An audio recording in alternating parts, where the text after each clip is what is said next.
Thank you, friends. You have saved the Valkyries. Sigrun, how did this happen? Mimir, is that you? You have been freed, but... Freedom comes at a price, milady. You speak truly.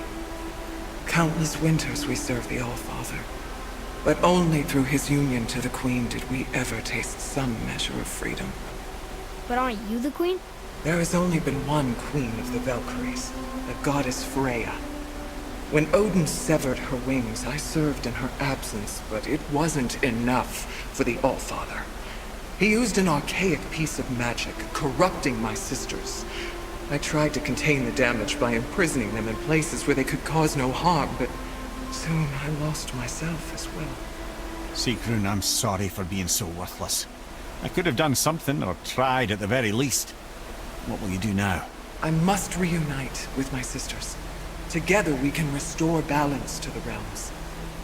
You have the eternal blessings of the Valkyries.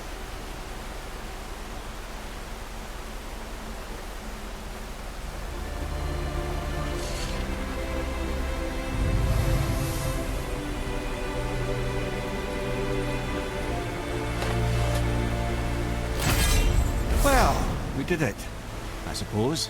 You don't sound very happy about it. It's difficult to be happy about anything when you're a reanimated head.